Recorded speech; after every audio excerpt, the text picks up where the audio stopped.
بسم اللہ الرحمن الرحیم۔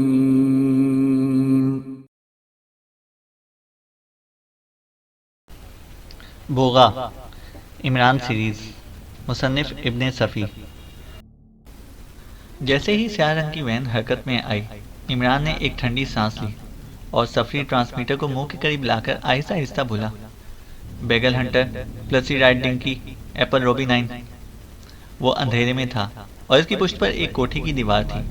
ٹرانسمیٹر کو کاندھے سے لٹکے ہوئے بیگ میں ڈال کر ایک طرف کو چلنے لگا۔ تھوڑی دیر بعد وہ روشنی میں تھا اور اس کے قدم لڑکھڑا رہے تھے۔ ایسا ہی معلوم ہو رہا تھا جیسے وہ نشے میں ہو۔ اس وقت وہ میک اپ میں تھا اور وضع قطع سے کوئی تازہ وارد سیاح معلوم ہوتا تھا۔ کچھ دور پیدل چلنے کے بعد وہ ٹیکسیوں کے اڈے پر پہنچا اور ایک اونگتے ہوئے ڈرائیور کے شانے پر ہاتھ رکھ کر بولا، روشن کلب۔ ٹیکسی اسے نائٹ کلب تک لائی۔ اس کے قدم اب بھی لڑکھڑا رہے تھے لیکن کسی نے اس کی طرف کوئی توجہ نہ دی۔ وہ ایک میز کی طرف بڑھتا رہا جو خالی نہیں تھی، مگر اس پر صرف ایک ہی آدمی تھا اور یہ صفدر تھا۔ یہ بھی میک اپ میں ہی موجود تھا۔ عمران چند لمحے بیٹھا ٹانگیں ہلاتا رہا، پھر صفدر کی آنکھوں میں دیکھتا ہوا مسکرایا۔ وہم ہی تھا نا؟ صفدر کی مسکراہٹ طنزیہ تھی۔ ہاں ہاں، اور اگر میں رانا پیلس کے پھاٹک میں قدم بھی رکھتا تو میرے جسم میں کئی سوراخ ہو جاتے، عمران نے کہا۔ اوہ، تو پھر آپ نے کیا کیا؟ صفدر نے پوچھا۔ خاموشی سے تماشا دیکھتا رہا اور اب سوچ رہا ہوں کہ 2 اور 2 3.5 کیوں نہیں ہوتے، جبکہ 1 اور 1 3 ہو جاتے ہیں، عمران نے کہا۔ روبرٹو لیزی ہاتھ سے گئے، لیکن اگر تم اس وقت بھی رانا پیلس میں داخل ہونے کی ہمت کرو تو وہ تمہیں وہاں موجود ملیں گے، عمران نے کہا۔ میں نہیں سمجھ سکا عمران صاحب، عقل کا اندھا ہوں، صفدر جھلا گیا۔ عقل کے بہرے ہوگے، دکھائی تو دیتا ہے تمہیں۔ خیر ہاں، تو بوغا جب بھی چاہتا لیزی اور روبرٹو کا خاتمہ کر دیتا، لیکن وہ تو میری طاق میں تھا۔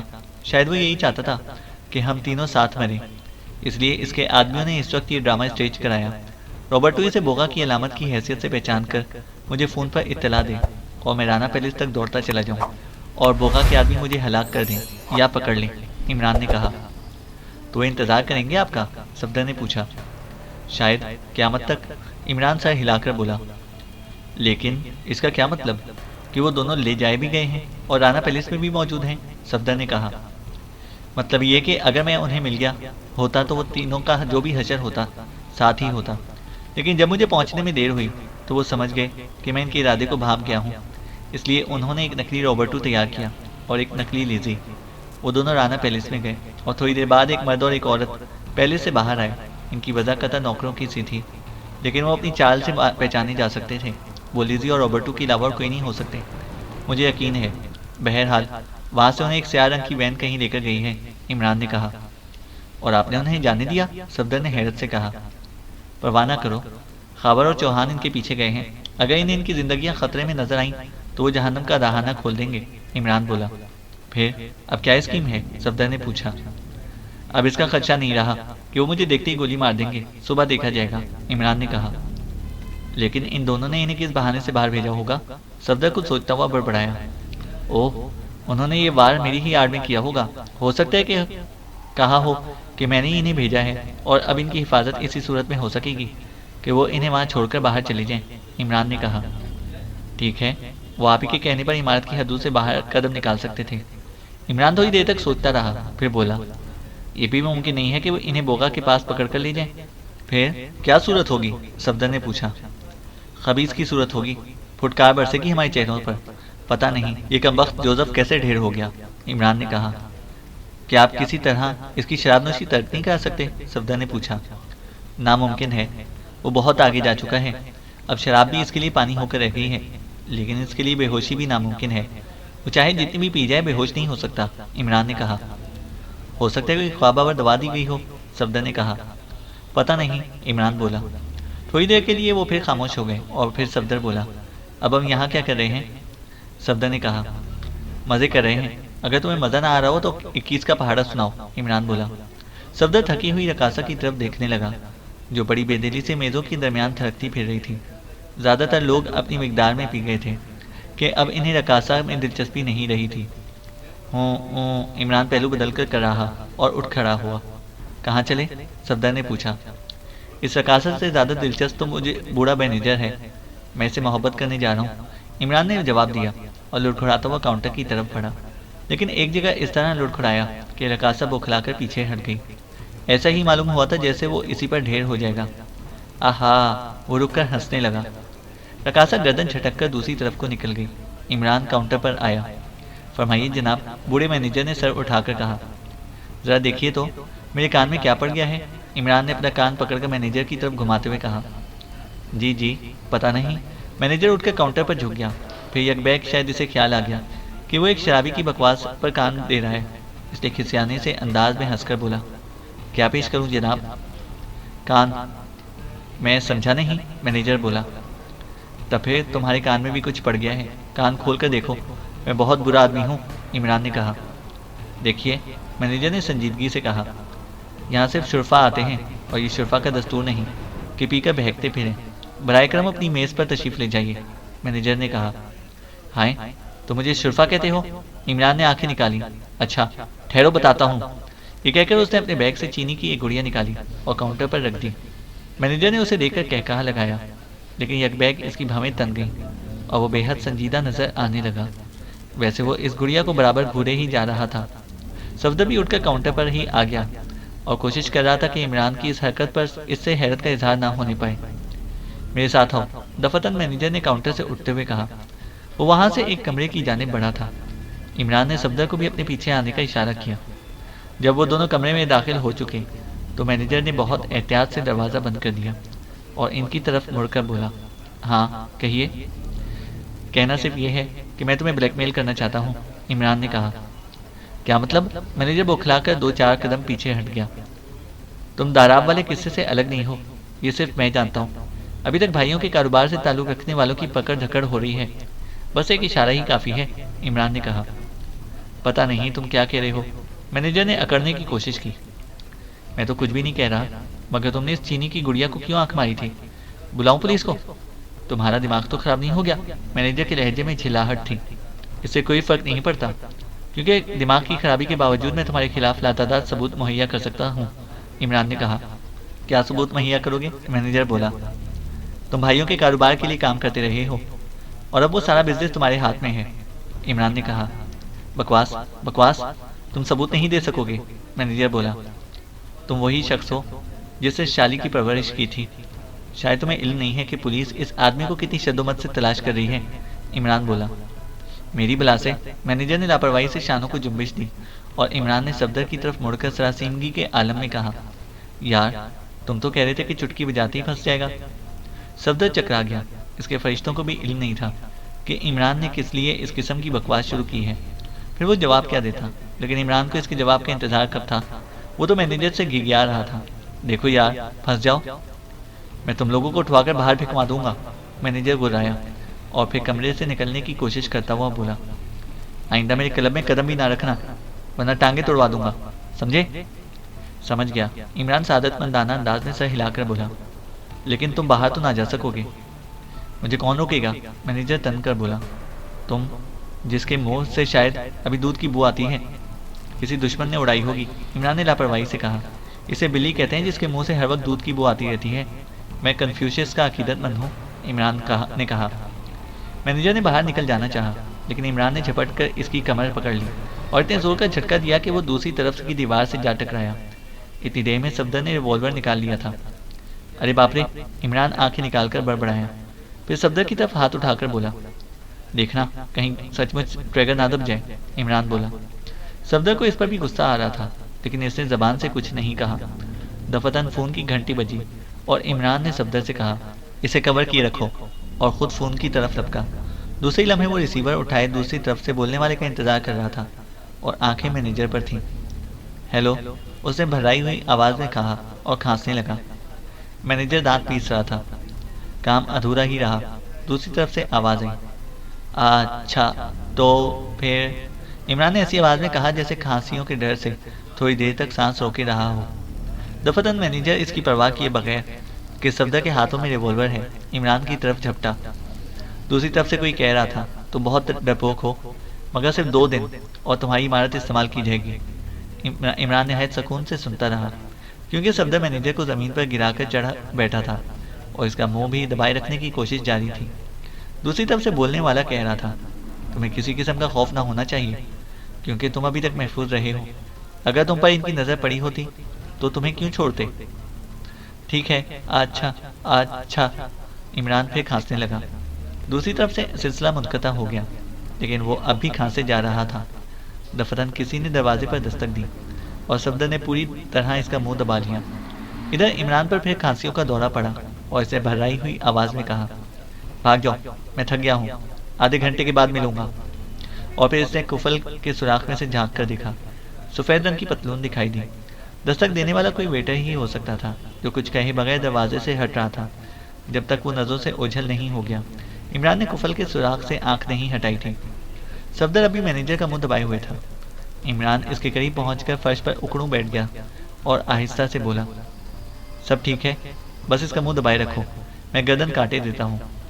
مینیجر ہاتھ پیر پھینکنے لگا، لیکن عمران کی انگلیاں تو اس کی کنپٹیوں پر تھیں اور وہ خاصی طاقت صرف کر رہا تھا۔ آہستہ آہستہ مینیجر بے حس و حرکت ہوتا چلا گیا۔ بس چھوڑ کر اٹھ جاؤ، عمران بولا، 3 گھنٹے سے پہلے تو ہوش میں نہیں آئے گا۔ صفدر اٹھ کر بیٹھ گیا۔ عمران دوسری جانب کے دروازے کی طرف بڑھ رہا تھا۔ یہاں بھی اس نے کفل کے سوراخ سے جھانک کر دوسری طرف کو دیکھا، لیکن تاریکی کے علاوہ اور کچھ سجائی نہ دیا۔ وہ دراصل اب یہ نہیں چاہتا تھا کہ اسے مینیجر کے کمرے سے نکلتے دیکھا جائے۔ آہستگی ہینڈل گھما کر اس نے دروازہ کھولا اور اپنی چھوٹی سی ٹارچ سنبھال لی۔ یہ کمرہ شاید گودام کی حیثیت سے استعمال کیا جاتا تھا اور مختلف سمتوں میں 2 مزید دروازے بھی تھے۔ مینیجر کے کمرے کا دروازہ بند کرتے ہوئے ٹارچ کی روشنی میں عمران نے اس کا جائزہ لیا اور پھر آگے کو بڑھ گیا۔ صفدر سوچ رہا تھا کہ کہیں اس بھری پورے نائٹ کلب میں حجامت ہی نہ بن جائے۔ وہ دروازہ جس کے متعلق یقین تھا کہ راہداری ہی میں کھلتا ہوگا مقفل ملا، لیکن خیریت یہ ہوئی کہ کفل الگ سے نہیں بلکہ دروازے میں ہی موجود تھا اور کمرے کے اندر سے بھی سوراخ میں کوئی نوکیلی چیز ڈال کر قسمت آزمائی کی جا سکتی تھی۔ اس کے علاوہ اور کوئی چارہ بھی نہیں تھا، مگر کفل کھولنے میں تھوڑا وقت ضرور صرف ہوا۔ راہداری نیم تاریک اور سنسان تھی۔ ہمیں ہال سے نہ گزرنا چاہیے، صفدر نے کہا۔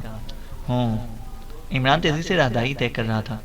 تھوڑی دیر بعد وہ عمارت کے عقبی دروازے سے گزر کر ایک تاریک گلی میں پہنچے اور جہاں سے صدر دروازے تک پہنچنے کے لیے انہیں ایک لمبا چکر لینا پڑا۔ جس جیپ پر وہ یہاں آئے تھے سڑک کے کنارے موجود تھی۔ اس کے ہوش آنے پر کیا ہوگا؟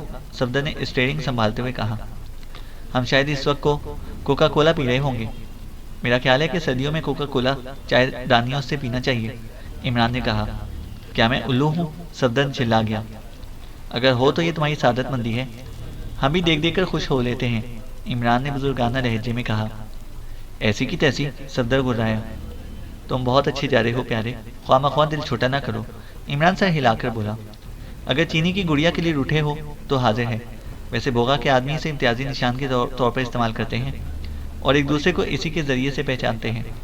مینیجر سے میں نے اس کے متعلق جو کچھ بھی کہا تھا حرف بحرف صحیح تھا۔ اس پر عرصے سے میری نظر تھی۔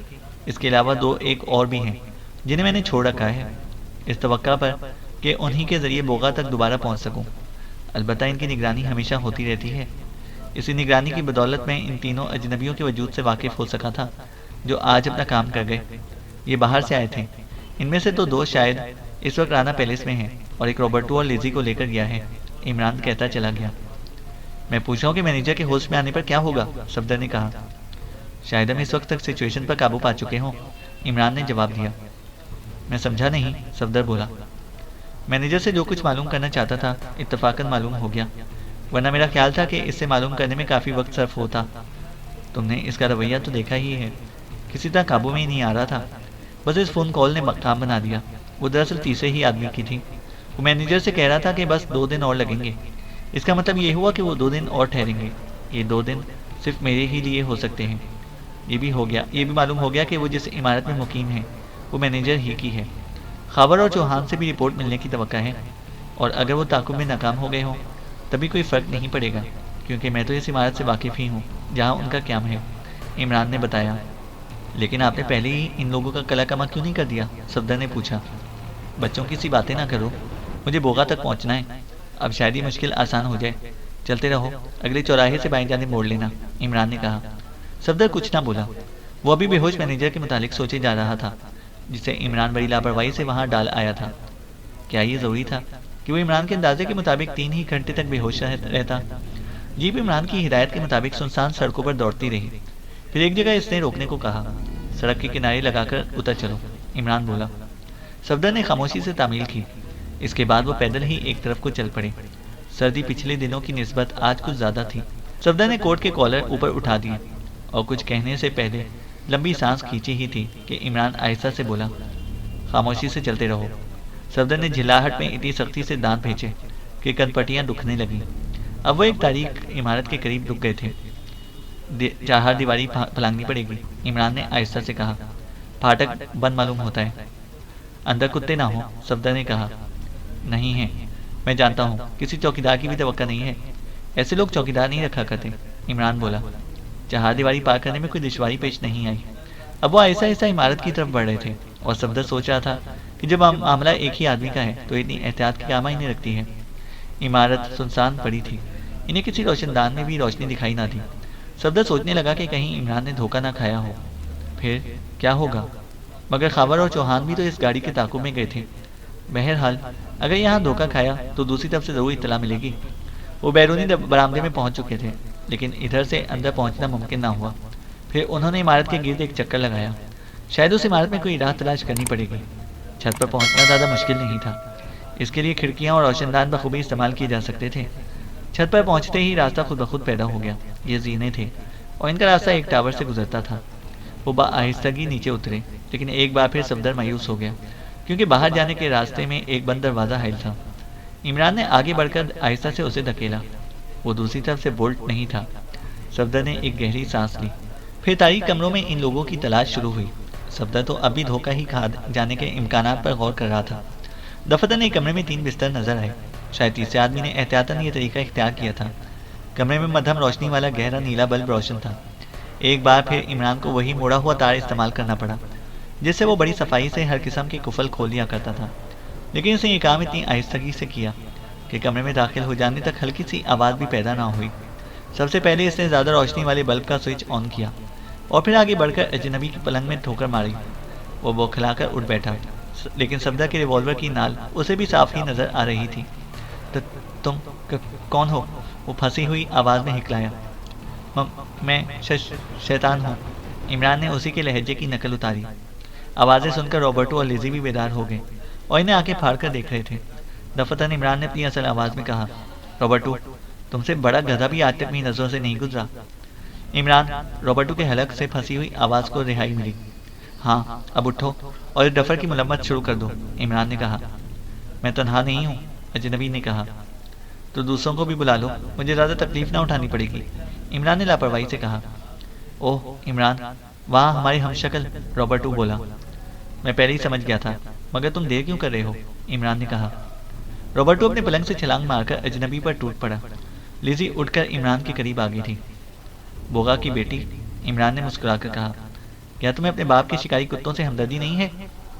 نہیں، لیزی سختی سے دانت پر دانت جما کر بولی۔ پچھتاؤ گے، تم لوگ پچھتاؤ گے، اجنبی رابرٹو کے نیچے دبا ہوا گڑا رہا تھا۔ اے، جان سے نہ مار دینا ڈفر، یہی لوگ ہماری رہنمائی کریں گے، عمران نے کہا۔ صبح کو عمران اور صفدر اپنی اصلی شکلوں میں رانا پیلس میں داخل ہوئے اور جوزف انہیں دیکھتے ہی گڑ گڑانے لگا۔ خاموش رہو، عمران گھرایا، لیکن پھر بھی جوزف کے ہونٹ بے آواز ہلتے رہے۔ رابرٹو کہاں ہے؟ اپنے کمرے میں باس، جوزف نے کہا۔ اچھا، تم اپنے کمرے میں ٹھہرو، عمران نے کہا اور آگے بڑھتا چلا گیا۔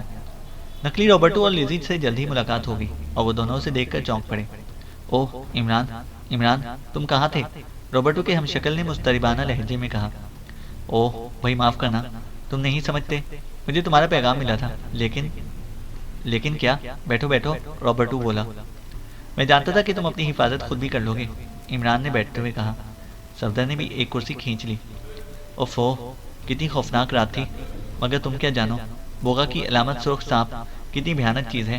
مجھے تم سے شکوا ہے کہ تم نے پچھلی رات میں ہی پرواہ نہیں کی، رابرٹو بولا۔ میں نے سوچا ممکن ہے کہ دوسرے سانپ نے تمہیں ختم ہی کر دیا ہو، تم بچ کیوں گئے؟ عمران نے پوچھا۔ کیا مطلب؟ رابرٹو کا ہم شکل بولا۔ مطلب یہ ہے میرے پیارے رابرٹو کہ ہماری زندگی کے اب بہت تھوڑے دن رہ گئے ہیں۔ میں نادانستگی میں بوگا جیسے خطرناک آدمی سے ٹکرا گیا ہوں، عمران نے کہا اور پھر صفدر سے بولا، جوزف کو بلا لاؤ، میں اس کی کھال گرا دوں گا۔ اوہ، رابرٹو کے ہم شکل نے کہا۔ وہ کہتے ہیں کہ اس کی شراب کی ایک بوتل کھو گئی تھی، وہی بوتل رات اسے پورچ میں پڑی ہوئی ملی تھی۔ بس پھر اس نے وہیں بیٹھ کر 2-3 گھونٹ لیے۔ اس کے بعد معلوم نہیں اسے کیا ہوا۔ بہرحال میں نے اسے اور چوکیدار کو باہر بے ہوش پایا تھا۔ چوکیدار کہتا ہے کہ اس نے بھی اس بوتل میں سے 2-3 گھونٹ لیے تھے۔ لیکن عمران، مجھے ان دونوں کے قریب کوئی بوتل نہیں ملی تھی، رابرٹو کا ہمشکل بولا۔ اوہ، بلاؤ اس شبتار کے بچے کو۔ عمران زانوں پر ہاتھ مار کر دھاڑا۔ بلاؤ، میں اس کی کھال ادھیڑ دوں، اسے کچا چبا جاؤں۔ ٹھہرو، میں چائے بناتی ہوں تمہارے لیے، لیزی اٹھتی ہوئی بولی۔ کیا نوکر مر گئے ہیں کہ تم چائے بناؤ گی؟ عمران پہلے ہی کی طرح دھاڑا۔ تم آ کے میری بنائی ہوئی چائے کیوں نہیں پیتے؟ لیزی کی ہمشکل ٹھنکی۔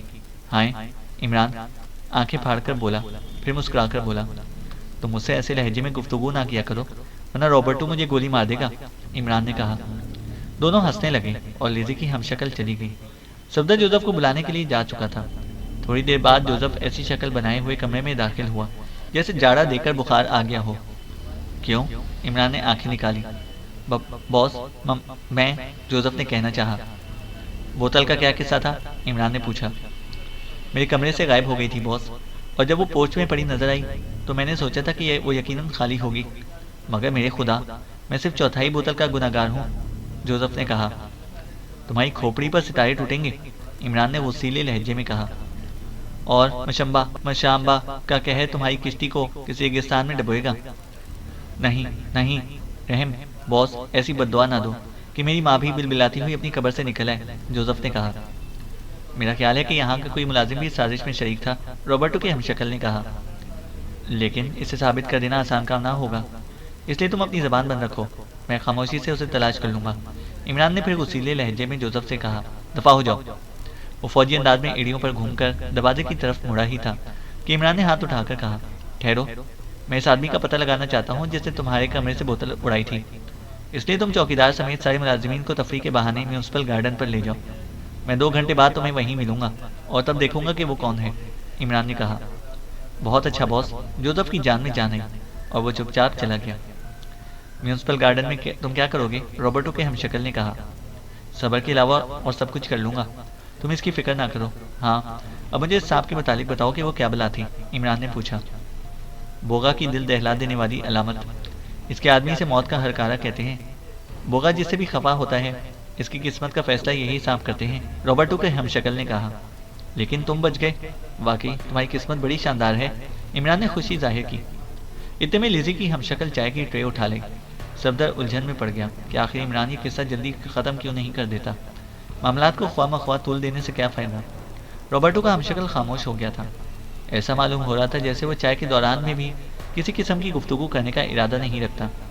لیزی نے 2-4 پیالیوں میں چائے انڈیلی اور ایک عمران اور صفدر کی طرف بڑھاتی ہوئی بولی، تم دونوں بہت دنوں کے بعد دکھائی دیے ہو، میرا دل چاہتا ہے کہ، لیزی بولی، تم عمران کو خواہ مخواہ غصہ دلا دیتی ہو، رابرٹو کے ہمشکل نے کہا۔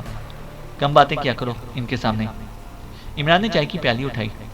دفتن اس نے ساری چائے رابرٹو کے ہمشکل کے منہ پر پھینک ماری اور رابرٹو بکھلاہٹ میں کرسی سمیت دوسری طرف الٹ گیا۔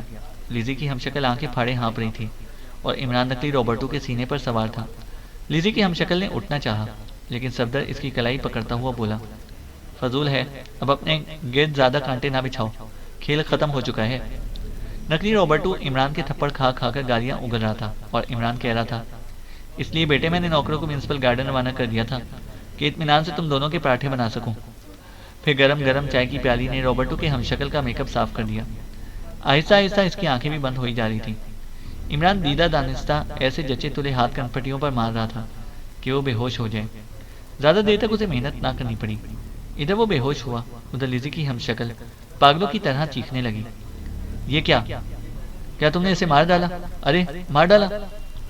خاموش رہو، عمران سیدھا کھڑا ہو کر گھرایا، اس کی زندگی کا انحصار تم پر ہے اور ہو سکتا ہے کہ تم بھی اس کا ماتم کرنے کے لیے زندہ نہ رہو۔ تمہارا دوسرا ساتھی ہنری بھی اس وقت میری قید میں ہے، عمران نے کہا۔ اوہ، وہ دونوں ہاتھوں سے سر پکڑ کر رہ گئے۔ میں تم لوگوں کے ناموں سے بھی واقف ہوں، تمہارا نام مونا ہے اور یہ فرنینڈو ہے، بتاؤ بوغا ان دنوں کہاں ملے گا؟ عمران نے پوچھا۔ میں نہیں جانتی، کوئی نہیں جانتا، مونا نے سسکی لی۔ پھر تمہیں اس کے لیے ہدایات کہاں سے ملی تھی؟ عمران نے پوچھا۔ مجھے پانی دو، وہ بولی۔ صفدر، اس کے لیے پانی لاؤ، عمران نے کہا اور صفدر باہر چلا گیا۔ عمران چند لمحے مونا کو گھورتا رہا، پھر بولا، ہمارے ملازموں میں سے کون تمہارے لیے کام کر رہا ہے؟ کس نے جوزف کی شراب کی بوتل غائب کی تھی؟ عمران نے پوچھا۔ وہ جس کے بائیں گال پر چوٹ کا نشان ہے، مونا نے بتایا۔ عمران نے پھر اس سے کچھ بھی نہیں پوچھا۔ صفدر اس کے لیے پانی لے کر واپس آ گیا تھا۔ تیسرے دن وہ لوگ جولیانا فرٹز واٹر کے ایک مکان پر اکٹھے تھے، صفدر، عمران، خاور اور چوہان۔ عمران کہہ رہا تھا 3 آدمیوں سے زیادہ سفر نہیں کر سکتے۔ رابرٹو اور لیزی بہرحال جائیں گے۔ مگر جائیں گے کہاں؟ کیسے جائیں گے؟ جولیا نے پوچھا۔ کیا ان تینوں نے زبان کھولی؟ ان کے فرشتے بھی کھولیں گے، عمران سر ہلا کر بولا۔ میرے کام کرنے کے طریقے ایسے ہی اوٹ پٹانگ ہیں کہ ایک بار مردہ کہہ اٹھے، ارے ارے یہ کیا کر رہے ہو بھائی، دیکھتے نہیں ہو میں مر گیا ہوں؟ عمران نے کہا۔ عمران نے جولیا کی طرف دیکھ کر ایک آنکھ دبائی۔ چل پڑا چرخا، جولیا برا سا منہ بنا کر بڑبڑائی۔ مگر جانا کہاں ہوگا؟ چوہان نے پوچھا۔ یہ تو ان گدھوں کو بھی معلوم نہیں۔ ان کے پاس پرتگال کے ایک ایسے بار بردار اسٹریمر کے شناخت نامے ہیں جو آج کل گودی میں ہی لگا ہوا ہے، اور ان کے شناخت ناموں کا مطلب یہ ہے کہ وہ اس اسٹریمر کے عملے سے تعلق رکھتے ہیں، عمران نے کہا۔ خیر وہ تو اس طرح نکل جائیں گے، لیکن لیزی اور رابرٹو کا کیا بنے گا؟ خاور نے پوچھا۔ آج میں فرنینڈو کے میک اپ میں اس اسٹریمر کے کپتان سے ملوں گا اور اسے اطلاع دوں گا کہ کامیابی ہو گئی ہے، پھر وہ کوئی تدبیر بتائے گا، عمران نے کہا۔ خاور تھوڑی دیر تک کچھ سوچتا رہا، پھر بولا، اوہ میں تو چل ہی سکوں گا۔ آپ 3 کہتے ہیں، میں کہتا ہوں کہ 4 آدمیوں کی گنجائش تو بالکل سامنے کی بات ہے۔ آخر آپ بھی تو قیدیوں ہی میں شامل ہوں گے۔ ایک فرنینڈو ہوگا، دوسرا ہینری اور تیسرا مونا۔ چلو ٹھیک ہے، عمران سر ہلا کر بولا۔ اب اس کا فیصلہ ایکس2 ہی کرے گا کہ چوتھے آدمی تم ہوگے یا چوہان، عمران نے کہا۔ میں نہیں سمجھ سکتی کہ ایکس2 اپنے 4 آدمیوں کو اس طرح موت کے منہ میں جھونک دے گا، جولیا نے کہا۔ ایکسو کوئی نازک اندام لڑکی نہیں ہے۔ عمران کے ہونٹوں پر شرارت آمیز مسکراہٹ نظر آئی۔ نہ اس کی سانس پھولتی ہے اور نہ ہی اس کا دل دھڑکتا ہے، عمران نے کہا۔ اگر تم اس مہم کے سربراہ بنائے گئے تو میں ہرگز نہیں جاؤں گی، جولیا نے کہا، اور صفدر مسکرانے لگا۔ اسی شام جولیا کو ایکس2 کی کال ریسیو ہوئی۔ جولیا، وہ کہہ رہا تھا، اسٹریمر کل روانہ ہوگا، تم چوہان اور صفدر سمیت عمران کا ساتھ دو گی۔ مگر رابرٹو اور لیزی کا کیا ہوگا؟ جولیا نے پوچھا۔ عمران نے سارے معاملات کپتان سے طے کر لیے ہیں، ایکس2 نے کہا۔ مگر عمران، وہ بہت تکلیف دہ ہو جاتا ہے جناب، جولیا نے کہا۔ مجھے علم ہے، بعض اوقات وہ میرے لیے بھی تکلیف دہ ہو جاتا ہے، لیکن کیا تم میں سے کوئی اور بھی ایسا ہے جو کسی ایسے سفر میں رہنمائی کر سکے؟ کیا شکرال کی مہم تمہارے حافظے میں نہیں رہی؟ ایکس2 نے پوچھا۔ وہ تو ٹھیک ہے، مگر، جولیا نے کہا۔ تیاری کرو، بقیہ ہدایات تمہیں عمران سے ملیں گی۔ دوسری طرف سے آواز آئی اور سلسلہ منقطع ہو گیا۔ جولیا سوچ رہی تھی کہ اسے کس قسم کا رویہ اختیار کرنا چاہیے۔ عمران کے ساتھ کسی سفر کا تصور لذت انگیز بھی تھا اور تکلیف دہ بھی۔